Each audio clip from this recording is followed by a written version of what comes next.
వెంకయ్య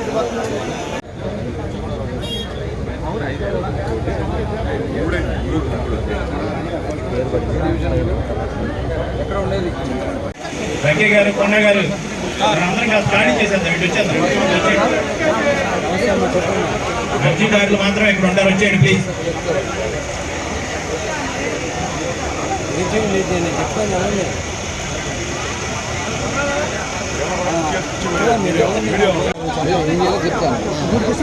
రాశారు కదా ప్రతి రోజు ఒక డివిజన్ని డ్రైవ్గా తీసుకుని ఆల్రెడీ ఒకటో మన శారదానగర్ నుంచి స్టార్ట్ చేసాం. శారదానగర్లో మొత్తం కూడా డ్రైనేజ్ కానీ అక్కడ ఉన్నటువంటి చెత్త అంతా కూడా క్లీన్ చేసి ఒక డ్రైవ్ కింద సైడ్ బరమ్స్ కానీ అన్నీ కూడా చేస్తున్నాం. ఇప్పుడు మొన్న 1వ వార్డు అయింది, మరి ఈరోజు 3వ వార్డు, ఇలా అన్ని వార్డులు కూడా మరి చేసుకుంటూ ముందుకెళ్ళి 50 రోజుల్లో డ్రైవ్ చేస్తాం. ఇదే కాకుండా కలెక్టర్ గారికి కూడా దీని మీద మంచి అవగాహన ఉంది. గతంలో ఆయన మున్సిపల్ కమిషనర్గా కూడా, కార్పొరేషన్ కమిషనర్గా కూడా పనిచేస్తున్నారు కాబట్టి వారిని కూడా రివ్యూ తీసుకోమని చెప్పడం జరిగింది. అవన్నీ కూడా తీసుకున్నారు. దాంతోపాటు ఇమ్మీడియట్గా మనం చేపట్టగలిసినటువంటి సెంట్రల్ గవర్నమెంట్ స్కీమ్స్ కానీ, స్టేట్ గవర్నమెంట్ స్కీమ్స్ కానీ, అమృత్ కానీ ఇలాంటివన్నీ కూడా ఉన్నాయి. ఎందుకంటే లాస్ట్ గవర్నమెంట్లో 58 కోట్లకు సంబంధించినటువంటి ప్రపోజల్స్ సెంట్రల్ గవర్నమెంట్ నుంచి వస్తే రాష్ట్ర ప్రభుత్వం నుంచి వాళ్ళకి కనీసం డిపిఆర్ తయారు చేయడానికి కానీ, వాళ్ళకి ప్రపోజల్ని ఆమోదించడం కానీ ఎక్కడా కూడా కౌన్సిల్లో చేయలే. చాలా దుర్మార్గంగా చేశారు. ఎందుకంటే మరి ఎందుకు వాళ్ళ ఉద్దేశాలు ఏంటో కూడా అర్థం కానటువంటి పరిస్థితి. ముడా నుంచి డబ్బులు తీసుకొచ్చి ముడా డబ్బులు కూడా కాంట్రాక్టర్లకు బిల్లులు చెల్లించారు, కానీ క్వాలిటీ ఎంత జరిగింది ఏంటనేది కూడా ఎక్కడ చూపించలేదు. ఇలాంటివన్నీ కూడా ఉన్నాయి. మొత్తం బయట తీస్తాం. ఎవరిని కూడా అధికారులు ఆల్రెడీ ప్రక్షాళన స్టార్ట్ అయింది.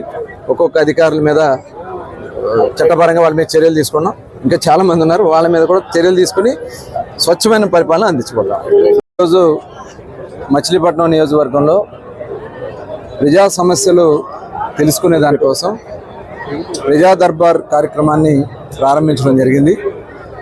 ఏదైతే ఈరోజు యువ నాయకుడు నారా లోకేష్ గారు మంగళగిరిలో ప్రతిరోజు ఉదయం ప్రజా దర్బార్ నిర్వహిస్తూ ఉన్నారు.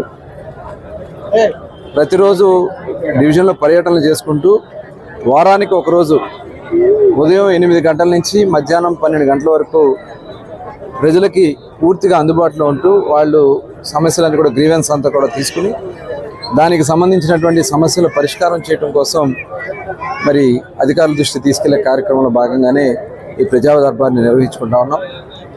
ప్రజా సమస్యలు కానీ, వ్యక్తిగత సమస్యలు అంటే ఏదైతే ఇవాళ ప్రజలకు వస్తున్నటువంటి సంక్షేమ కార్యక్రమాల్లో గత ప్రభుత్వంలో చాలా నిర్లక్ష్యం చేసి పార్టీ రంగు రుద్ది, కులాలు మతాలు రంగులు రుద్ది చాలామందికి రాజ్యాంగపరంగా వాళ్ళకు ఉన్నటువంటి హక్కుల్ని ఈ ప్రభుత్వం హరించింది, గత ప్రభుత్వం. దాన్ని దృష్టిలో పెట్టుకుని ఇవాళ అవన్నీ కూడా ఎవరైతే నిజంగా ఎలిజిబుల్ ఉన్నారో ప్రతి ఒక్కరికి పార్టీలకు అతీతంగా, కుల మతాలకు అతీతంగా ఆ సమస్యల పరిష్కారం చేయాలనేది చంద్రబాబు నాయుడు గారి యొక్క ఆలోచన. దానికోసమే ఈరోజు మరి మచిలీపట్నంలో ఈ కార్యక్రమాన్ని మేము ప్రారంభించుకోవడం జరిగింది. దాదాపు ఇప్పటికీ రిజిస్టర్ అయిన వాళ్ళు 200 మంది పైన ఈరోజు రిజిస్టర్ అయి ఉన్నారు. మరి ఒక్కొక్కటి నోట్ చేసుకోవడం, ఇవన్నీ కూడా డిపార్ట్మెంట్ల వారీగా సెగ్రిగేట్ చేసుకుని వాటిని ఇమ్మీడియట్గా చేయగలిగినటువంటి సమస్యలు ఇమ్మీడియట్గా చేయటం, మరి దీర్ఘకాలికంగా చేయాల్సిన సమస్యలు ఉంటే దాన్ని ఏ రకంగా చేయగలం అనేది ఒక ప్రణాళిక తయారు చేసుకోవడం కోసం ఒక ఆఫీస్ కూడా మేము ఏర్పాటు చేసుకోవడం జరిగింది. మరి వచ్చిన వాళ్ళు ఎక్కడ కూడా ఇబ్బందులు పడకుండా, ఎందుకంటే చాలామంది వికలాంగులు వస్తూ ఉన్నారు, వితంతువులు ఉన్నారు, ఆడబిడ్డలు ఉన్నారు, వాళ్ళందరికీ కూడా ఎక్కడ కూడా పూర్తి స్థాయిలో ఈ సంక్షేమ ఫలాలు అందించాలనేది లక్ష్యంగా ఈ కార్యక్రమం చేస్తున్నాం. ఇదే కాకుండా రేపు 1వ తారీఖు నుంచి మరి చంద్రబాబు నాయుడు గారు ఎన్టీఆర్ భరోసా కింద ప్రతి ఒక్కరికి 4,000 రూపాయలు పెన్షన్ ఇచ్చే కార్యక్రమాన్ని కూడా ప్రారంభించుకుంటున్నాం. ఏప్రిల్ నుంచి కూడా లెక్క పెట్టుకుని ఏప్రిల్, మే, జూన్ 3 నెలలకు కలిపి 3,000 రూపాయలు ప్లస్ జూలై 4,000 కలిపి 7,000 రూపాయలు రేపు 1వ తారీఖు ఉదయం 6 గంటల నుంచి నేరుగా ఇంటికి తీసుకొచ్చి వారికి స్వయంగా అందించే కార్యక్రమాన్ని కూడా మరి ప్లాన్ చేసుకోవడం జరుగుతుంది. అది కూడా అందించడం జరుగుతుంది. అర్హులైనటువంటి అందరికీ ఇవ్వాలనే లక్ష్యంతో ఈ కార్యక్రమం చేస్తున్నాం. ఇందులో ఎక్కడా కూడా గతంలో చాలా బోగస్లు ఉన్నాయి, ఇక్కడ కూడా మా దృష్టికి వచ్చినాయి. ఇవన్నీ కూడా మేము అరికట్టి ప్రజాధనాన్ని ఎక్కడ కూడా దుర్వినియోగం కాకుండా చేయాలనే లక్ష్యంతోనే ఈ కార్యక్రమం చేస్తున్నాం. ఎందుకంటే గతంలో చూసాం, గత ప్రభుత్వంలో పెన్షన్ని ముఖ్యమంత్రి జగన్మోహన్ రెడ్డి గారు, మరి చంద్రబాబు నాయుడు గారు, అలాగే ఎన్టీ రామారావు గారు 75 రూపాయలతో పెన్షన్, 35 రూపాయలతో పెన్షన్ స్టార్ట్ చేశారు. దాన్ని 75 రూపాయలు చేస్తే తర్వాత 200 ఉన్న పెన్షన్ని 2000 రూపాయలు చేసింది కూడా చంద్రబాబు నాయుడు గారు. 2000 రూపాయల పెన్షన్ 3000 రూపాయలు చేస్తానని చెప్పి ప్రజల్ని మోసం చేశారు జగన్మోహన్ రెడ్డి గారు. వచ్చిన వెంటనే చేస్తానని, తర్వాత దశల వారీగా అని చెప్పి మరి సంవత్సరానికి 250 రూపాయలు పెంచుతానని చెప్పి 5 సంవత్సరాల పాటు ప్రజలు మోసం చేశారు. దాదాపు 30,000 రూపాయలు వాళ్ళు, ప్రతి ఒక్క పెన్షన్దారుడు 30,000 రూపాయలు వాళ్ళు జగన్మోహన్ రెడ్డి వల్ల నష్టపోయారు. ఇవాళ ఈ ప్రభుత్వం వచ్చిన వెంటనే చంద్రబాబు నాయుడు గారు ఇచ్చిన హామీ ప్రకారం 4,000 రూపాయలు ఇవాళ మేము పెన్షన్ ఇవ్వడం అనేది ఇవాళ ఇది ఒక, ఎందుకంటే అవ్వాతాతలు ఎవరైతే వృద్ధులు ఉన్నారో, వితంతులు ఉన్నారో, వికలాంగులు ఉన్నారో, 100% ఉన్నటువంటి వికలాంగులకు కూడా ఇవాళ 15,000 రూపాయలు, ఇవన్నీ కూడా మేము చేసుకుని ముందుకెళ్ళబోతున్నాం. మరి ప్రజలకి న్యాయం చేయాలి, ఈ రాష్ట్రంలో స్వచ్ఛమైన పరిపాలన అందించాలనేది లక్ష్యంగా పనిచేస్తున్నాం. మరి ప్రజా దర్బారులో ప్రతి వారం ఇది నడుస్తుంది. ప్రతి ఒక్కరు కూడా దీంట్లో భాగస్వాములే మన నియోజకవర్గాన్ని అభివృద్ధి సంక్షేమ బాటలో నడవాలని ప్రతి ఒక్కరిని కూడా కోరుకుంటూ అందరికీ నమస్కారాలు, ధన్యవాదాలు.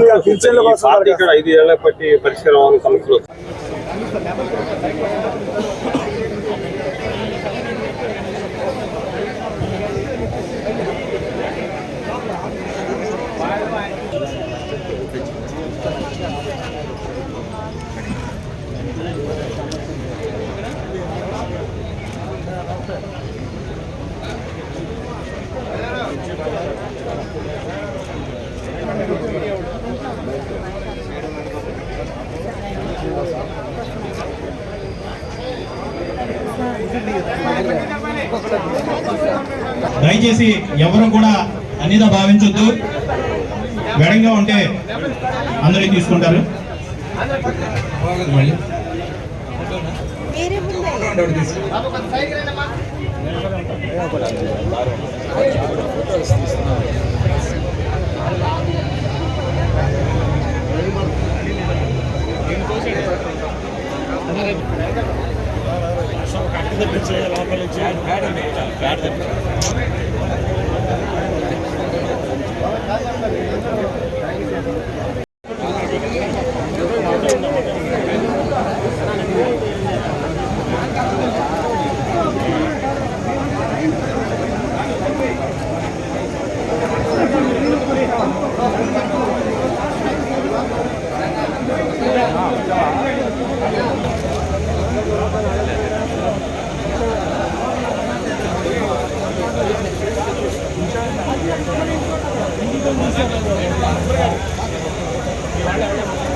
నెంబర్ 8